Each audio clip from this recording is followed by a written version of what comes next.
Hi everyone, thank you so much for those of you who are joining us live and those of you who are on catch up on our various channels.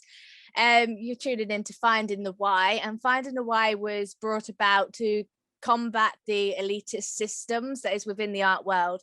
We're here to discuss art news, we're here to do book recommendations, interviews of people from around the world, and just celebrate everything and anything that's to do with art. If you would like us to talk about anything, show any artworks, please do let us know, because we're here, we don't bite, and we'll pretty much do anything.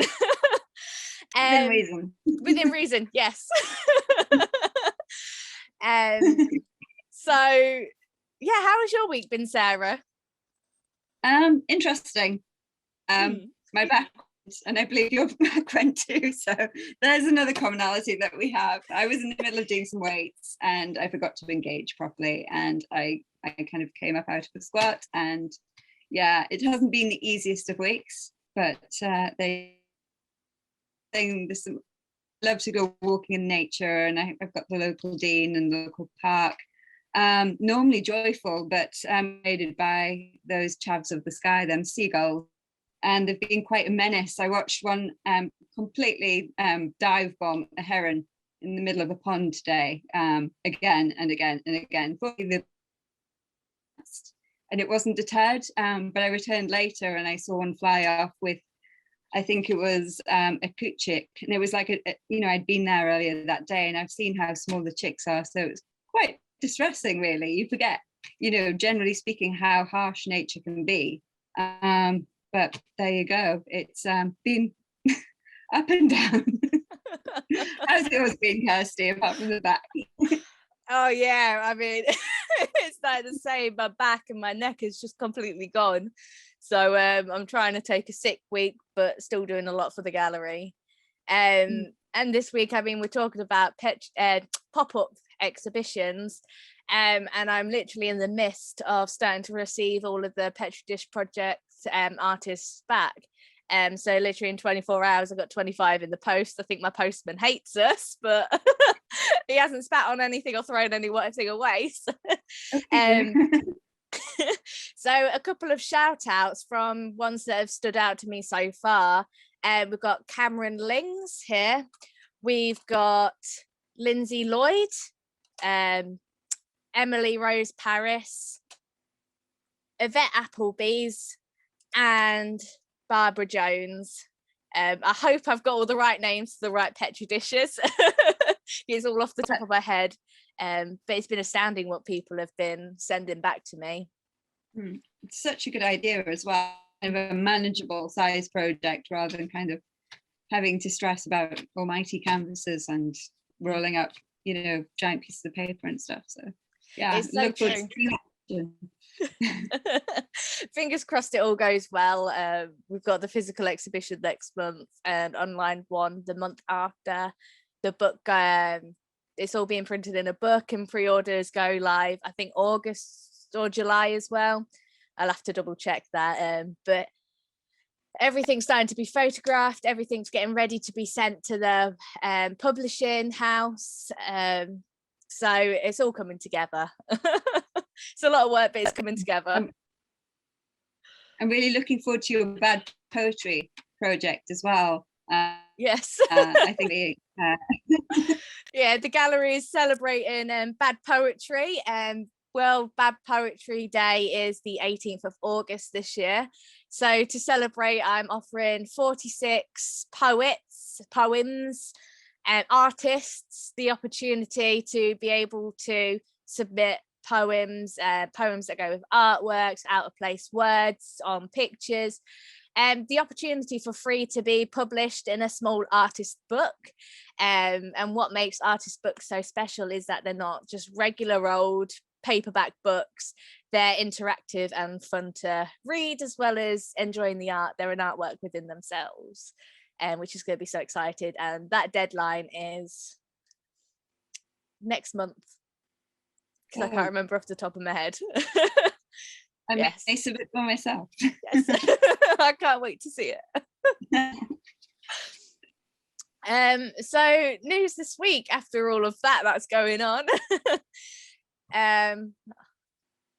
So there is a gallery in Berlin, Esther Skipper Gallery, which is suddenly doing 2 pop-up galleries, one in Taiwan in the Zhongshan district and one in Spain on Palma de Mallorca. And it's the first ever pop-up that the gallery has done since they moved in 1997 from Cologne to Berlin. So exciting. In Spain, they're doing artists Hugo Rundion and Angela Bullock, and in Taiwan they're doing Anne Veronica Janssens, Ryan Gancher, and General Idea. It should be so exciting. I was looking at the Spanish one. Apparently it's being staged in a 14th century house, which I assume this is the image here, but it's kind of rather grand. It'd be amazing to go and see. Yeah, could you imagine having your artwork in a 14th century estate house? The grandeur that must come with it. It would be fantastic. It's quite a statement.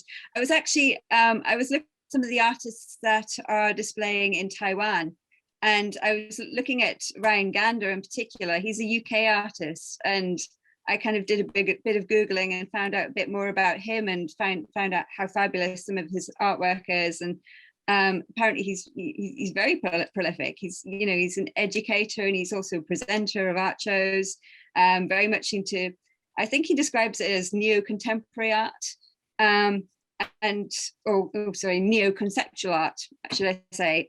But yeah, he's very into philosophy and making connections between the everyday and the esoteric. So yeah, really worth checking out, I'd say, definitely. Yeah, I have to say, he popped out to me following a lot of art shows and stuff like that. I knew of him, but I never quite realized his artwork was his. I saw the name here and I saw the name here, I just didn't connect the dots. But he is absolutely fantastic, and I really would urge everyone to have a look at all of the artists that are showing with the Esther Schleiper Gallery. They are phenomenal, and they are so well placed with the 14th century house, and I can't remember what place it is in Taiwan. It might just be, I know it's 250 meters squared, which is quite a nice size space for 3 artists, but yeah, so well suited, so well put together. The Spanish one comes out on the 12th to 31st of July, and Taiwan is in August, to make up for a exhibition that didn't go ahead last year because of COVID. So wonderful celebration. Yeah, and I think this kind of this kind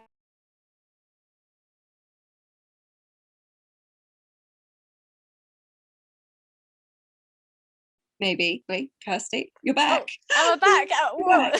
Go, my Wi-Fi just disappeared. I've switched the order around. That's all right. So please stay present. Where are we up to now? Well, I was going on to present Sunderland, but I can let you do your article first. It's all right. Seeing as how that's the order of life. It's all right. You do Sunderland first. I mean, it's a very exciting pop-up gallery. It is. Okay. Thank you. I appreciate your flexibility. But yeah, Sunderland. It's a contentious issue in Newcastle, and you've got Derby Day and stuff. But all that aside, so there's a company called the Caravan Gallery, and it's run by Jan Williams and Kirstie. And they've basically they've toured the country before, but at the moment they are actually in Sunderland.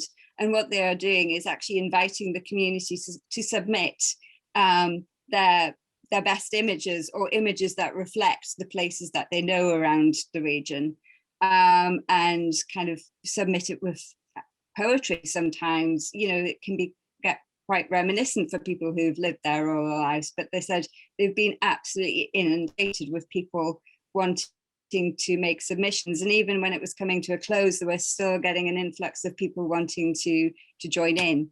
Now, Jan and Chris, actually, they do tour with the caravan, but they also they set up exhibitions in galleries and also in empty shops too. This specific one was actually, they took over an empty shop. And I think this is the thing with pop-up galleries, you know, you can be as imaginative as you like with the venue. I suppose you've got to have a bit of an idea about what the space is going to be used for.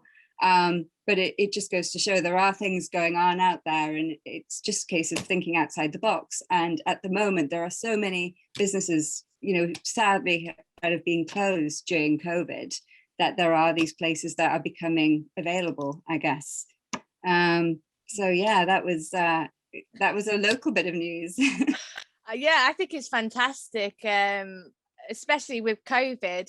The locals all around the country are calling upon local artists to showcase their arts in unconventional ways. Even in Lincolnshire, they've been doing auctions online by local artists for birds, for Bird Aid. Lincolnshire, what was it? One of the nature ones in Lincolnshire, they were doing a plant project where we were celebrating local plants. It's amazing what communities are really pulling together to showcase artwork in a whole other way, because we've had to be adaptable. We've had to reevaluate the way that we live and the way that we get our livelihoods and get our names out there, because all of a sudden everyone's online, so everyone's now fighting for exposure, whereas before we'd be in galleries fighting for exposure as well. So it's just so lovely when locals. Yeah.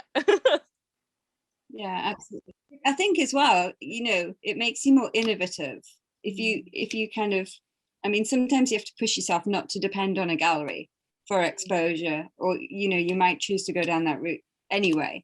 But there are so many alternative spaces out there. It's why not, you know? Exactly, and a lot of time you have to make things happen for yourself, because no one's going to wave a magic wand and you're suddenly going to be in 20 places. Sometimes you have to self-fund and get yourself up there to get yourself noticed and be able to do more things, which is lovely that they've put it on for this. But yeah, so the other one that celebrates the idea of the unconventional is the Broadway Gallery in Letchworth Garden City. What they did was a culture project where they were getting artists free of charge to exhibit their artwork in closed shops, because one of the saddest things with COVID is that businesses have had to close.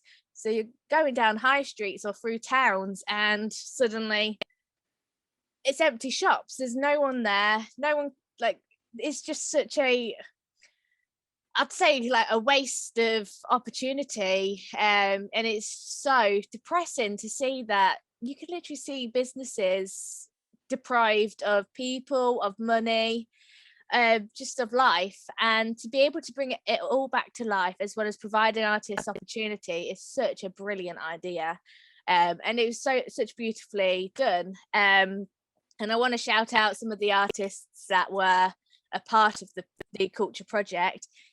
Christina Tylania, Carol Beach, in fact, Fiona Chaney, Mary Down, Suman Giral, Marian Hall, Declan Horse, Sue Jarman, Dave Nelson, Sandra Smith, Sally Tyree, Chantel Stevenson, Anna Fairchild, and to everyone else.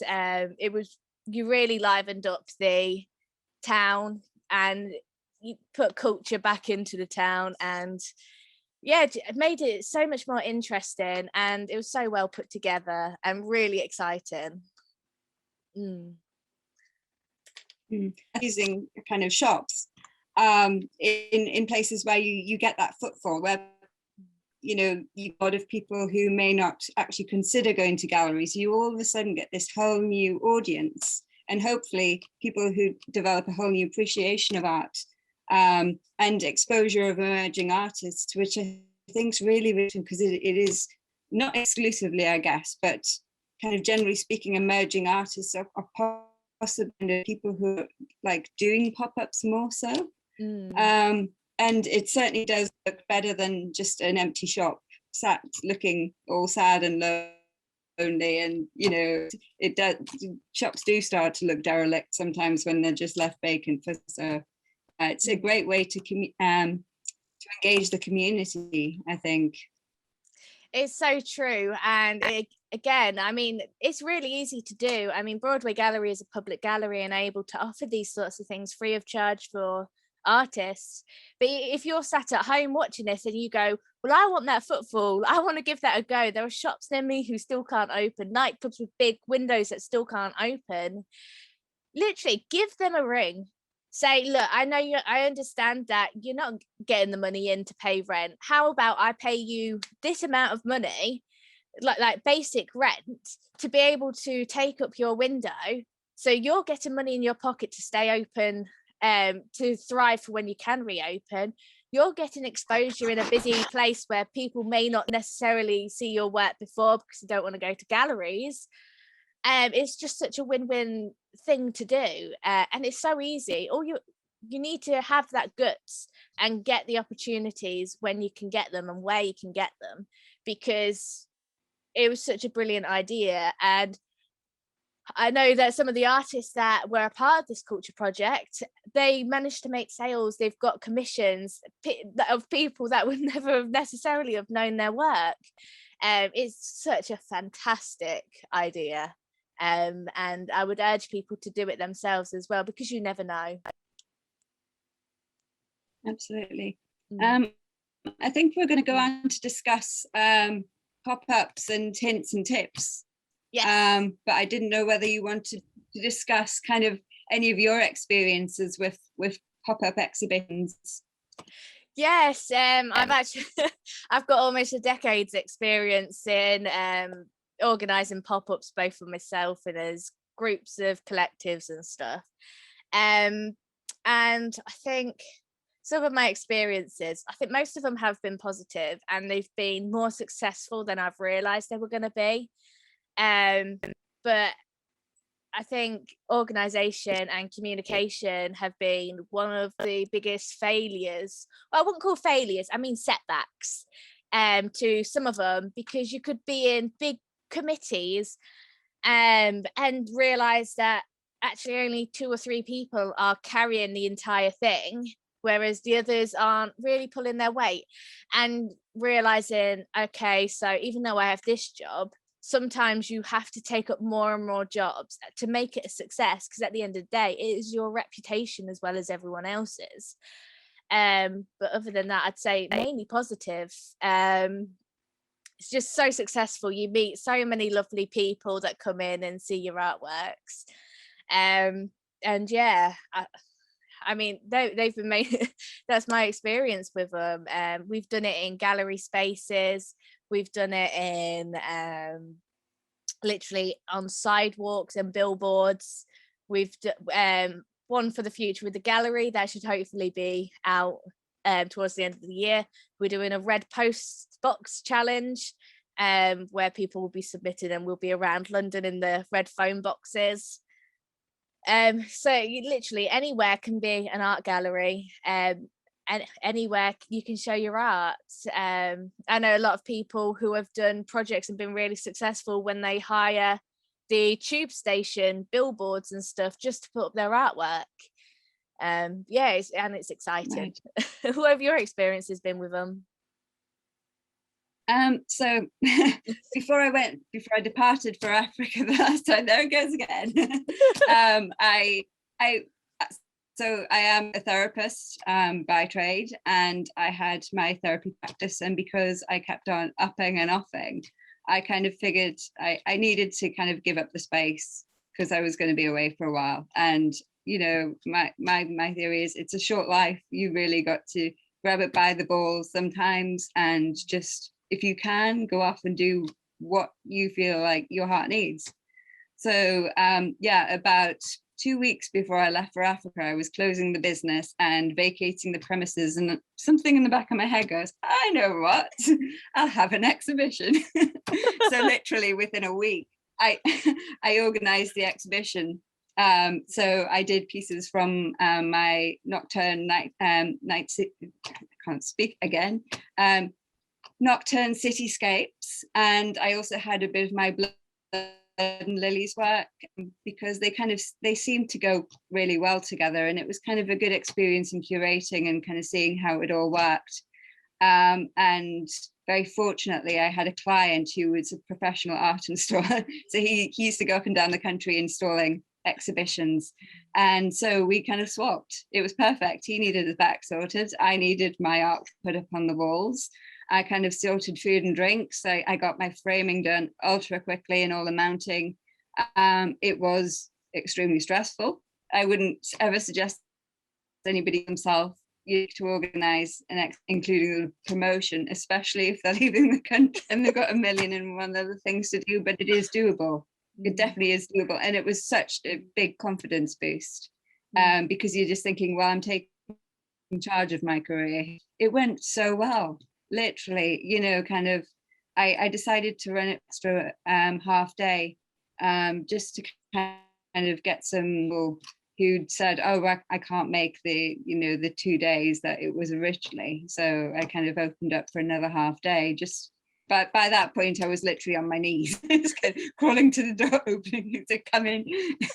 But it was good fun, and it's a totally different experience. I know kind of going to a gallery and like having an exhibition that's amazing, because you especially on the preview, you're like, oh my God, everybody's here to see my work, and I feel so proud, and I've worked my balls off.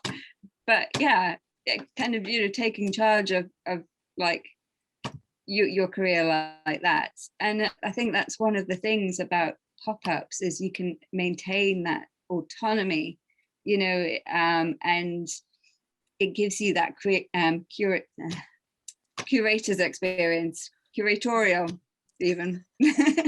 And the control, and you get to kind of think, who are the kind of audience I want to attract, who is my art geared towards, how can I kind of work that to the best advantage. So yeah, it's but I think we're going to talk about considerations as well, so in setting up a pop-up. Yes, a lot of helpful hints and tips being thrown your way, because it's so worth doing, whether you do it on your own or whether you do it with other people. It's the self-satisfaction that you are taking your career into your own hands, right? And almost like cutting out the art dealer, gallerist, and everything in between that can make it a bit more expensive, but gives you the contacts at the private view. But I'd say one of the most important hints and tips I could ever give is, if you are renting a space to put it in, you have to read the contract. Contracts are so important, whether you get a solicitor involved or whether you do it by yourself. It's your choice. But in that contract, it not only states what you are and aren't liable for, also hours that you're able to actually work in it, because you might realize you can't work in it on certain days or certain times, or in the mornings, or just random things. It will tell you what your deposit is going to be used for if you don't get it back, how long you're in it for, like literally lots and lots of stuff. I've been caught out before because some contracts have been multiple pages, and others have been like 1 page, and every landlord is different. It will also ask the questions to the landlord. You have to ask, is there electricity, is there Wi-Fi, is there going to be a card machine if there's any sales, is like, am I going to be allowed to keep the keys for the full set of time, or do I need to keep dropping them off and picking them up? Are they dropping off the keys and picking them up? just, you have to ask everything. If there's no electricity, is there a generator? Is there water? Can I have workshops? Can I do artist talks? Can I do a private view? Can I have alcohol at the private view? Is there an alcohol's license? Which all of a sudden was a lot to throw at you to think about with contracts and what you're allowed to do. But there were also some of the most important when you're planning.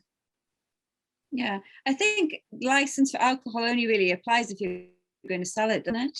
Or am I wrong? No, you kind of need to have one, because someone there has to be. Yeah. Party. Yeah, don't take anything we say as legal advice. We indemnify ourselves now. But usually, yes, for even if it's for one-off events in the UK, just because alcohol is a age-restricted thing and can cause rowdy behaviour and illegal activities. If copious amounts are had. So yeah, if you do that, you have to check out the legals, because you are going to be the one who's liable for it if anything gets reported or there are any problems, or find yourself a legally binding entity such as solicitor or advisor, so then you can actually get the correct advice. Yeah, going back to card machines, I'd actually advise anybody who's a sole trader to get one of the portable ones. I've got iZettle, and it's so easy to use. You just download the app onto your iPad, and as long as you have Wi-Fi, it's great. So easy, and it's so much better than just kind of relying on kind of that there may be being something available at the premises. It's always good to go prepared as your own unit. So yeah. But I think other things to consider are kind of the type of exhibition that you want to have, the space that you're going to need, what you're going to be exhibiting. Is it going to be hung on the wall? Is it going to be installed? Is there going to be, things scattered around the floor? What kind of size? What kind of lighting you want? Because lighting can so dramatically change an exhibition. It can enhance it or it can destroy it. And it can be a real griping point, especially if you put so much into your artwork and it's not being displayed to its best. So, and utilities as well. Yes, I think that's so true. What tools are you going to take to install and deinstall? You'd be surprised what you need. Usually, the bare minimum is a drill, a screwdriver, screws, the things for the walls to put the screws into. As you can tell, don't know what they're called. Ladders. If you have ladders, are you going to follow health and safety? Usually you'll need a second person there. Risk assessments, wall filler, wall paint, all of that thing. And also remember spirit level. Yes, spirit leveler, that is very important. And if you have an iPhone, you luckily do have one on your phone. But have a physical one as well. And a ruler, you need a measuring tape. I'm sure there must be checklists. Yeah, yes. I'm sure there must be checklists out there for things that you might need to. Maybe that's something that we could do, is that put together a guide of pop-ups and then, just like for what it's worth. Our advice on kind of presentations and how to do it kind of from our experience, obviously. And I assume yours went really well and mine went really well. Obviously there are always improvements, but it's a learning curve. And if you don't start these things, how do you learn? So yeah, it's so true. And one of the biggest things is just go for it. And if money's the issue, as it is with a lot of artists, find yourself some sort of funding avenue, whether you start up a Kickstarter campaign, GoFundMe, anything like that, to try and get friends and family and generous strangers to put a bit of money in, start ask for donations. There's nothing wrong with asking for a little bit of help to be able to get yourself to the next stage of your career that you want to go. Arts Council England, they do develop your creative practice funding. Prince's Trust do, they're classed as loans, but you don't really repay much more than what you ask for. All of these things can and will be able to get you the exhibition, so you will be able to have the funds. And yes, and the other hidden tip, don't underestimate the amount of time it takes to set up. If you're going into at least a 250 square foot space, might not sound like a lot of space, but that's not a 2-hour installation. That could be an entire day's installation, because you're thinking you're going to have to prep the walls, put things up, move it around to what looks best. It's not just quick stick up on the wall. There's so much more behind it. But yeah, you have to think about time. Usually if you book it, the first day and last day won't be exhibiting days. The first day you might have private view in the evening, but you need all of that time to put it up, put it down, package it, send it off all safely. Yeah, I think the week before my exhibition, I probably work from about 8 a.m. to about 3 or 4 a.m. every day. It's doable, but it's hard work, but it's experience. And if you want to make something happen, sometimes, it's short-term pain for long-term gains. It's exactly the way I see it. So and you never know who shows up. I know this amazing artist, British artist. He exhibited in a Lincoln gallery in Lincolnshire. Someone just randomly came to his private view, said they liked his artwork. We're going to offer you an exhibition somewhere else free of charge, like no exhibiting fees. And that's kind of like how some of his exhibiting career started, was because of that one exhibition. He was picked up by another curator, who was then picked up by another curator, who was then shown to another gallerist, and all of this. And yeah, keep those contacts. You have to keep, every so often, send them a message. Hey, how are you doing? Because you never know what the next thing is they're going to be doing, and if they want you, just don't hassle them, don't always be in their faces, but always be in the back of their minds. I think the key is to be authentic. Just, there's being nice doesn't take anything, and kind of dropping people a message, just say, hey, how are you doing? It takes literally no time at all, but do it because you're genuine. There's no point in just keeping in touch because of what you can get out. Everybody's got to have value, everybody's got to win. But it barely takes any time at all. So yeah, building up LinkedIn is amazing for contents, and it's not just art collectors, but that depending on your type of art, you have all kinds of audiences out there. So it kind of dips back into the whole social media element of it. But that leads us on to kind of the how-tos and kind of how to go about pop-ups. And I think one of the biggest things is be open-minded to the kinds of spaces that you can look at. And again, as I say, kind of what kind of exhibition you want to put on, whether it's majority to be hung on the wall, or whether it's installation work, or any number of other things. I think another thing you need to think about is kind of availability of electric sockets as well, because that can catch you out. It can, yes.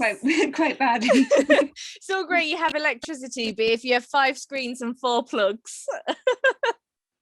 Yes. Yeah. It's a very good point. Make sure nothing's going to blow if you yeah. Pat, test but kind everything. Of doing things like contract with, yes, yeah, absolutely. But kind of be flexible. Have the intention, set the intention about what you want to achieve, but kind of when it comes to certain elements, be a bit flexible. It's like you might not be able to hang the piece that you want to in exactly the position, and it may look naff when you get in there, or whatever, or that you might have to get other people involved. You've got to have a certain amount of flexibility with that. I think as artists, as introverts, we want to be able to do it all by ourselves, and sometimes that's just not realistic. I certainly could not have got my exhibition pulled together entirely on my own. I had to just kind of submit at one point and go, okay, here I am, come scrape me off the floor, and can you just help me do this, please? I think that's a really good point. But yeah. It's a really good point, because I've had group exhibitions where we were told we could hang one thing from a ceiling in one place, get there and realize, well, there's not a hook in the ceiling, so we can't actually do that. It would have been impossible to do. And we've had other ones where it goes, yeah, we have a massive window, you can these are the measurements, you could put a piece in front of that. We get there and the window was actually half of the size that they told us it was. So all of a sudden we've had to change like everything on the spot. So it's being adaptable, because just because you've got a plan doesn't mean it's going to happen. And sometimes it's the unpredictable that makes the exhibition so much more meaty and much more exciting. Absolutely. I know when you were talking about your exhibition the other week, and how, even if you tried, you couldn't install it in the same way that you did at that point, and it was constantly changing because bits were folding and toppling almost, and that was part of the appeal, kind of control. Sometimes you just can't be in control. Yeah, totally. Yeah. You just have to let go. Yeah. But yeah, bring Elsa in for that. That leads us quite well onto our book reviews. Yeah. Mm-hmm. So this week my book review is The Curator's Handbook by Adrian George. If you want to be a curator, you want to do a pop-up gallery, you want to do an exhibition, this is a guide and a half. Like, everything you need to know is in this book. And I promise I am not being paid to say that. It's just phenomenal. It takes you through every single aspect of an exhibition, from the actual exhibition to installation, de-installation, networking, installation, I think I just said that, PR and sites to use. And I picked out 3 different bits of this book. I couldn't pick out one part. It's just so meaty. So the first one is a quote by Paulo Venancio Filho, independent curator in Rio de Janeiro, who says, my curatorial approach begins first in experimenting in the exhibition space. To walk, to breathe, to feel it physically, it's a fundamental to exercise a curatorial practice that, for me, last but not least, is the installation of the works. It's important to hear the works and the space together. I need to experiment, a kind of introjection of space, a process of mentalization that will then gradually incorporate the works. It's an anticipated vision that forms in your mind that eventually will match the final exhibition.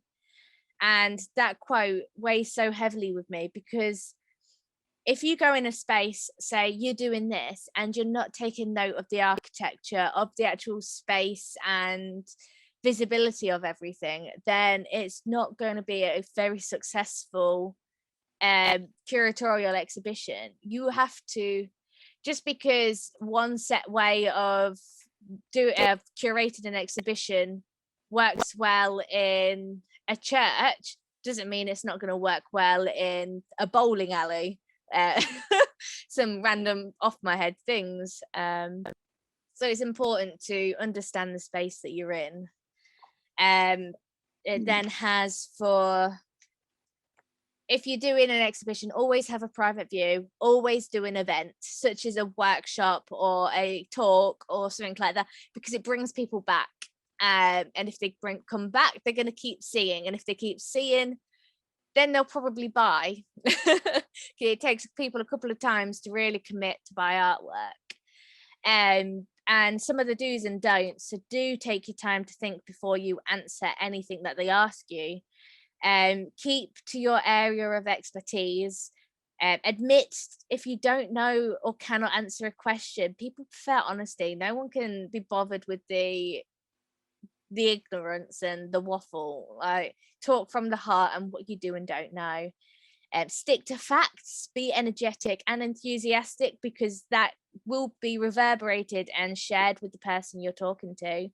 Be firm and fair, and remember that everything is on the record. Nothing is off the record. Everything you say is going to be part of the opinion of what forms you and your artwork. The two are not separate. The two are the same to people you talk to. And if you miff off one person, well, you might have just miffed off their entire contacts. And don't guess or speculate or lie. Don't use expert language if the person you are talking to, that won't understand it. It will put them straight off. Do not discuss confidential information whatsoever, especially if it's not your artwork or your contact details or your personal data. And don't even do it for yourself. Don't give someone your address or anything like that. You don't want someone randomly knocking at your door. Don't get angry, upset with reporters. They're just doing their jobs. They ask the hard questions. And do not use no comment, because you will be picked apart for that. They kind of like sink their teeth into that and will try and pull you apart to get a comment. And finally, follow up inquiries and build your network. These two paragraphs, they are short, but they are the most important. So when you are running your exhibition, you're probably working towards another exhibition or another project or another piece of artwork. So you will also be dealing with inquiries that will come triggered by the exhibition itself, press inquiries, requests for interviews, peer academic inquiries, etc. And you may also be dealing with practical issues concerning works of art, conservation, talks, tours, you name it, you could be doing it. So be prepared for it. It's easy to assume that once the hard work of the exhibition planning and delivery is done, the project is done and your work will slow down. But in actual fact, your workload might go up. People there might be asking you for talks, workshops, and other exhibitions. So be prepared to say no or yes, or send me an email. Have your business cards ready, because you really never know what's going to spark it off. So yeah, The Curator's Handbook by Adrian George. Fantastic. Sounds like a good one. Definitely full of value there. So I'm sure you found it really useful in your practice as well. So yeah, actually I was just thinking, this stuff that we've been doing on pop-ups, we mind map, super map everything before we come on, and we have mind mapped kind of all the kind of thoughts on pop-ups and ideas of where you might be able to hold them, considerations, how-tos, benefits of them, and maybe we could like release this as a document. And I don't know whether we can attach it kind of, to the various platforms with the podcasts and stuff, but that might be quite helpful for some people who just want something really simple, just to give kind of a point in the right direction, nothing too technical, but just kind of, here's a start, kind of go off and maybe explore these avenues. So. Yeah, I think that'd be a good idea. I think that's going to be well needed for people, because sometimes you can Google, how do I do something? And all of a sudden you've got 1.5 million search results. You click things, boom, you are bombarded with facts. Sometimes no thanks. So sometimes people just need a quick checklist, a quick overview, and if that is something that you want as our audience, we will provide it. Just let us know. And if there's any other type of advice you'd like in a checklist or a document, also let us know, because we'll be willing to make them for you. Because even if it helps one person, all the same, we are helping. Absolutely. So my book of the week, another random pick. Actually, no, it's not so random. It was picked with purpose. And the reason I picked this book is because I think a lot of us sit in this fear zone And we don't realize one of the reasons that we don't do things and we procrastinate is because we have this fear of an outcome, this fear of, oh, what if it goes wrong? Another way of looking at it is, what if it goes right? But you need to tackle your inner demons and kind of break past that wall to kind of go, okay, I'm going to start this and we'll see where it leads. You don't necessarily need to kind of have an exact pinpointed destination. Sometimes you just got to focus on the journey. And I think very much as an artist, it is very, very much about the journey. You don't become great overnight, and you refine your skills on the way, and you meet people along the way who inspire you. You do things along the way that inspire you. And so with regards to that, it's kind of, these are confidence building things, but you've got to make a start. So that said, my book of the week, it's Paul McKenna's Instant Confidence. So this book, it basically goes through various chapters. It gives you things that might hinder you, kind of working on mindset. It gives you hacks to tackle kind of deep-rooted emotions, that do hold you back. It gives you exercises in every chapter to work your way through. It helps you maintain momentum. And yeah, it's just full to the brim of things that are going to help you forward and hopefully break down them barriers. It also comes with a handy CD in the back, which you can listen to daily. And it's like a meditation. So it's kind of subliminally programming your mind to kind of go, yeah, I can do this. I'm good. I'm as good as everybody else. And why the hell shouldn't I? And it gets you to visualize where you actually want to be, how much you could actually be capable of if you just let go of them limiting beliefs. And I think, to a certain extent, we all have them, some more so than others. But the fact of the matter is, you see these high flyers, they did not get there by doubting themselves. And so, as I say, sometimes you've just got to make a start. But one of the things I really love about this book is that it's very simple. It's short and it's sharp in the chapters. It's so easy to read, and it gives you the exercises to do to back up the knowledge that you're taking on board, which will help it sink deeper. You can't get to grips with something if you're just going to read it. You have to action it. You have to apply it to real life, and it's even got tips in there for that.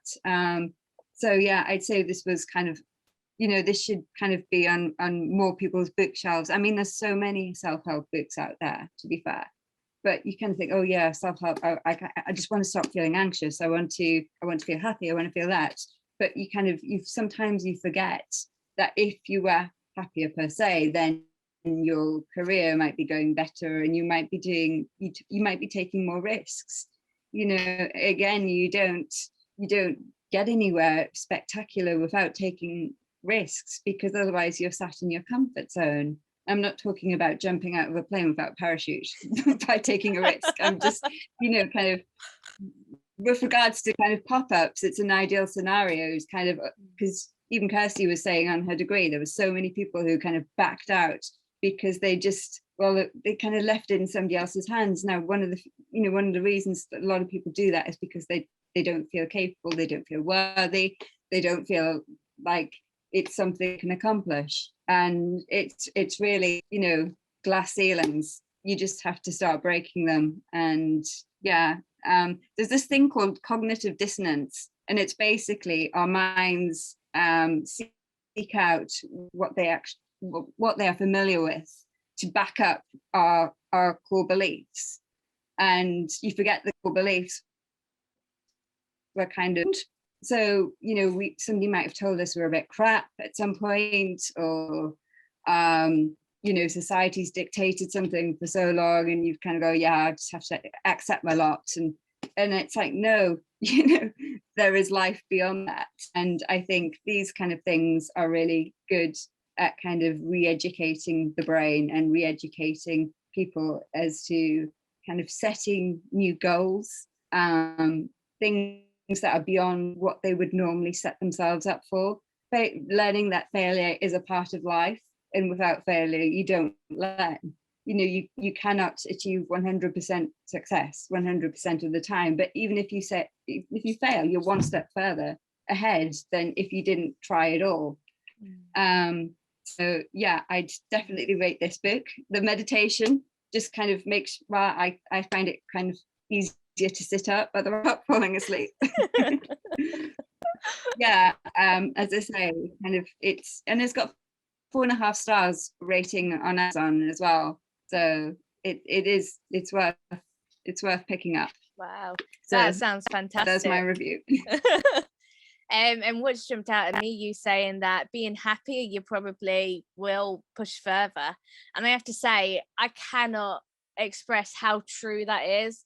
I've been in a lot of dark places, and recently even I feel like I've been overworking myself, juggling a lot of jobs and stuff, and having that release of no longer being a chef, I am in such a much happier mindset, and I'm doing much more, I'm taking more risks, and I am enjoying my life a lot more. So if something's not right, if you are a bit down, change it, take that risk and change it, and you'll be so much better for it, and you'll be able to do so much more, and you never know where it's going to take you. But that sounds like an absolute phenomenal book. Yeah, they don't even have to be huge steps, even small steps, even kind of just thinking, rather than putting something off for tomorrow, and I've kind of been learning a lot of this along the way, but kind of taking the smallest action, the smallest possible action in the direction you want to go. So it's not overwhelming, but even that smallest of actions is making a start. Say, if you wanted to get on board with a gallery or kind of check out a space, just kind of look and find an email. You don't even have to use that email in that moment, but once you've got that email, you kind of go, right, okay, I've got the email. Tomorrow I'm going to draft that email. And then the day after, okay, I'm going to send that email. So it can be as gradual as that, and even them small steps will mount up to kind of a much bigger action and hopefully results. But as I say, be easy on yourself and don't beat yourself up if you fail, because even the greatest people on earth have failed. And I know it can be a hard tablet to take, but that's life. And you go down and you go up, and you go down and up, but kind of, I suppose an aim is to kind of have a little bit more of a, you raise your emotional state, so the lows don't seem quite so low, and the highs, there's not great big drops. Yeah, so, it's so true. Plant the seeds for yourself in your mind, to get you to do things. Even if when you're organizing a pop-up, you think, oh, I'll go onto a peer here or a website like that, which is landlords just placing on adverts for hiring their space. Even if you quickly browse to see what prices are, if you quickly browse 1 or 2 properties, but you don't, and just bookmark them, so then if you feel like you have the confidence in a few days' time, a few weeks' time, you know where your last point was, and you can carry straight on. Even if it's then, okay, cool, I'll put in an offer, or I'll send them a email, and then wait a few more weeks until you have that little bit more confidence and gumption to keep proceeding. It's so important. Just keep planting the seeds for yourself, because no one else will, in the nicest way possible. You do it under your own steam, in the way that feels comfortable for you, but also do it for you, and do it to make yourself happy and the confidence, and boost yourself a little bit. Yeah, be careful of the dialogue that you have going on in your head. You can become quite oblivious to the dialogue that's going on up there, because what you're saying is, I can do this is going to be great, but if in here you still have that, it's going to be shit and it's not going to work, and why would anybody turn up? You can kind of self-sabotage in that way. So kind of try and, as I say, be kind, and we kind of work with these kind of tools and techniques, and you will get there. Yeah, I completely agree. Just be aware of what you're saying to yourself, whether you believe it or not. One of the techniques I had to do when when I was in my places that I was in, was I had to completely change the way I spoke to myself, positive instead of negative. Rather than saying it's going to go bad, it's going to go well. It's going to go well. And the more you put those vibes into the world, the more the vibes are going to come back to you. And I am a big believer in that. Set yourself up for success with positive thoughts. Otherwise, negative thoughts will probably set you up for failure. And if something doesn't go wrong, don't go, oh my God, I failed. That negative. Go for the positive. Go for the, okay, I've learned something new here. That didn't work. So next time I will do this. It's so important. Shall we move on to our 5-minute challenge now? Let's. Yes. She says 10. Yes. So once again, we've got our pinwheel, only broken twice in 8 episodes. Fingers crossed for tonight. So we'll let's spin it properly. There we go. Right, what's that? That has landed dead in the middle, so we'll do it again. Unless we do both. Right. Okay, that's landed on both hands. So we are making hands. So you get to do both hands. Right. And like always, I never have my paper ready. One day. And what would you like us to draw, Kirstie? Is anybody else joining in? Yes, if you're joining in, please make sure to send us a message. Show us what you have done. We will reshare it on our socials. And don't worry if it's terrible, because ours are never a pretty picture. Right. I don't mind. I'll leave it up to you this week. Last week I chose and we did a lizard. Okay. I'm trying to think. Goodness, what should we do this week? Let's do a rhino. Yeah. A rhino with both hands. Sarah's got the music again whilst we're just sat here silently.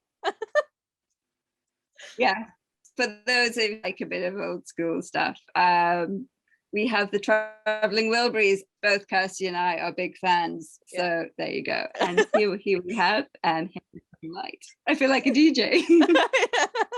Just need a mic. So I've entitled it Happy Rhino. It is a very happy rhino. I used 2 colours with both hands. Can you see that? It's like half an hour. I don't know why, but for some reason I seem to start drawing a camel for the backside. I think the tree's the best part. How's yours? Well, sadly, I started with the I shouldn't say that. I started with the horn. Don't misconstrue that comment. And then completely lost perspective. So we have, I don't know what to call this. You might not even, oh, hang on. There we go. I love it. It's like a little elephant rhino. No. It is. It's like half elephant, half rhino, half bush pig almost as well. Yeah, I see the pig in the face. Yeah. So there we go. It's a new species that I discovered personally. We could do a rhinophant pig or yes. Oh dear, that's fantastic. I like it. This week we can see your artwork as well. I know. I think it's angle. I think if I get the angle right. I quite like that though. That could be a good way to do some like really big artwork. It's a lot of fun. It's very freeing. So yeah, if you guys are home, whether live or on repeat, please let us know if you've joined in, and you can either put your artwork in the comments if it will let you, send it to us, we can reshare it, and we would just love to be able to see it. I'm sure you've done better than me. Yeah.